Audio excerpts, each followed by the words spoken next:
শিৱসাগৰৰ দিচাংমুখত ভোট বৰ্জনৰ সিদ্ধান্ত ৩৭২টা অনুসূচিত জাতিৰ ভোট অন্য এলেকাত জাপি দিয়া অভিযোগ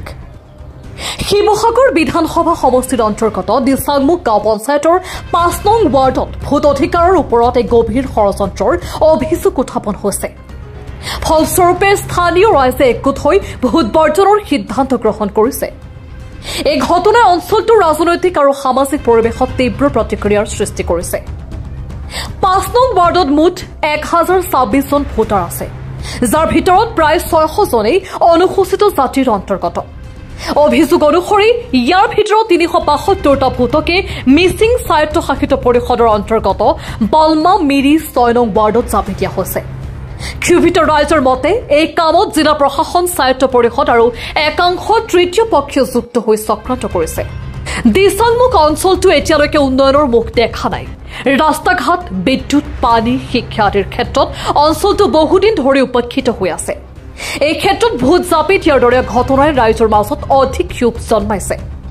স্থানীয় ৰাইজৰ দাবী এই ষড়যন্ত্ৰত লিপ্ত সকলৰ বিৰুদ্ধে শাস্তি প্ৰদান আৰু ৩৭২টা ভোট পুনৰ ৫ নং ৱাৰ্ডলৈ সংযোজন কৰিব লাগিব যদি শীঘ্ৰেই এই সমস্যা সমাধান নহয় তেন্তে ৰাইজে আগন্তুক বিধানসভা নিৰ্বাচনতো ভোট বৰ্জন কৰাৰ হুংকাৰ দিছে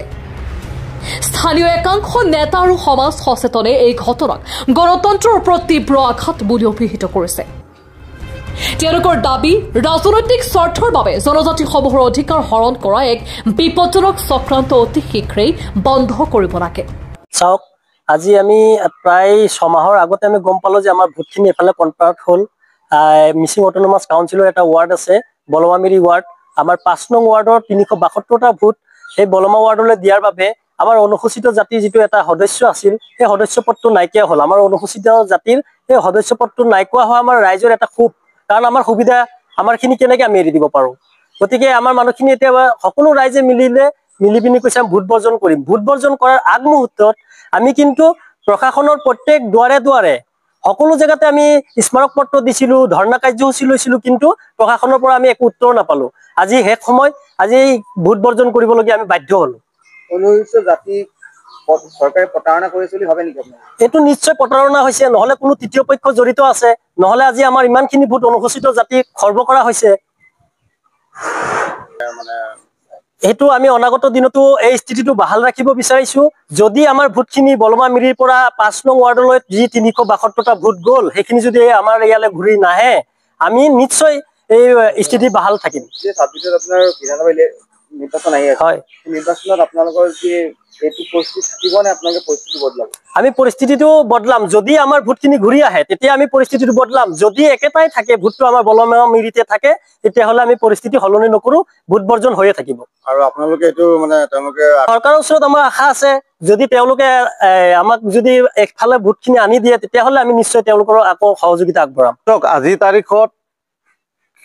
অসমত ডিমিলিশ্যন যিটো কৰিছে তাত আমাৰ মাত মাতিবলগীয়া একো নাই তাত আমাৰ ক'বলগীয়া একো নাই অসম চৰকাৰে যিটো চিঠি লৈছে তাত আমাৰ ক'বলগীয়া নাই কিন্তু আজিৰ তাৰিখত চক যে আজি দিচাংমুখ গাঁও পঞ্চায়তৰ অন্তৰ্গত 10টা ৱাৰ্ড আছে 10টা ৱাৰ্ডৰ ভিতৰত আলিচিগা ৱাৰ্ডটো কিয় বাছি ল'লে আলিচিগা ৱাৰ্ডটোত SC মানুহৰ এটা সুৰক্ষিত এটা কেণ্ডিডেট আছিলে আজি গত 15টা বছৰ আমাৰ SC কেণ্ডিডেট আছিলে কিন্তু আজিৰ তাৰিখত এই দিচাংমুখ 5 নম্বৰ ৱাৰ্ডটো অনুসূচিত জাতিৰ ভোটাৰ বিজেপি ভোটাৰ আছিলে 600ৰ অধিক ওপৰত কিন্তু কথাটো হ'ল কি